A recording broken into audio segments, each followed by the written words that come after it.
Hello YouTube, I'm Zach, you're watching ZakDTV, the place for interesting news from around the net. In today's episode, we're going to talk about a new extreme sport that involves drones.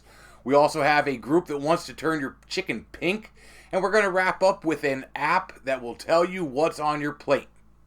Alright, let's get right into this. For my first story, I want to talk about a Latvian company called Aerones. It's like aereo, like aeroplane, and drones put together. Yeah, pretty nifty name. They specialize in heavy lift drones. They are actually the first group to ever tow a snowboarder, a full-size adult snowboarder, behind a drone. You might remember when Casey Neistat did that with another company's drone last year. Or heck, was that earlier this year? I'm not sure. You probably remember when Casey Neistat did that though. Well, Aerones decided to go big with this next drone. It is a 28-rotor mega monster of a drone. Now, when you build a drone that big, of course, it can lift big things. This is rated to lift up to 220 pounds. And as you can see in this video, they take off from a lake. And what they do, they picked up a guy on top of a tower. This is drone skydiving. So if you don't have a plane, you don't have an airport, guess what? You don't need them. You've got a drone. As long as you have an open field, you can go skydiving with this thing. So let's see, that's two sports now where they take the equipment out of it and replace it with drones. You don't need a mountain to snowboard. You don't need a cliff, a building, or an airplane to skydive. How cool is this? Now, this is like a promotional video. They really promote these drones to be used for things like firefighting, which I think is great because this would be a good way to get up for a high-rise fire. And they also look into rescue, search and rescue operations. Because if you can lift a person out of a dangerous situation without putting rescuers into it, you're helping everybody. But I saw the guy jumping from a drone today, and I just thought I had to share that with you guys. My next story is just something kind of sci-fi for everybody here. I want to tell you about a group called the Pink Chicken Project. They are currently raising funds as well as starting discussions on the ethics of genetic modifications. They want to genetically modify broiler chickens to have pink bones and possibly pink feathers. Now, this group claims to be made up of designers and engineers who have an interest in biotechnology.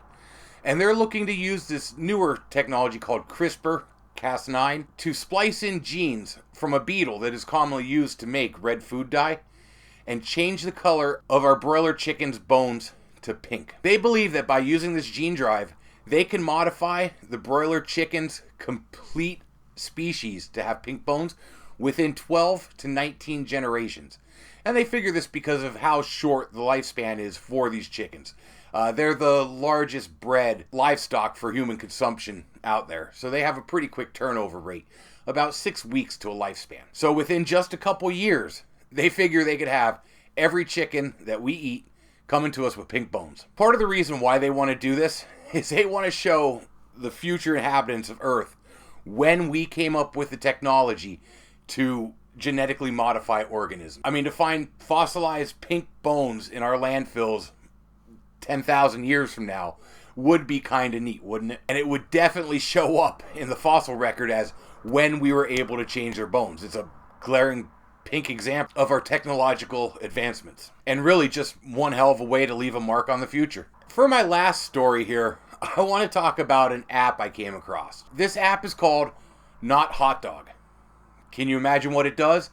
It will tell you if the food on your plate is not a hot dog, or if it is. This is designed by Seafood Technologies, and I believe it's a tie-in for Silicon Valley, that show on HBO. I don't want to give you any spoilers, but just take my word for it. I think it ties in there. But this free app from the App Store will let you take pictures of your food, and it will tell you whether or not it's a hot dog.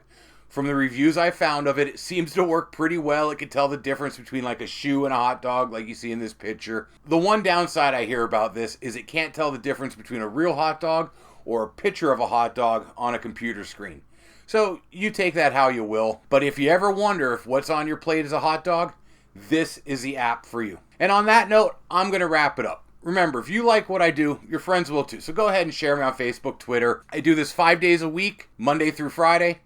Today is Monday, so I'll be back tomorrow. I'll see you guys then. Be safe.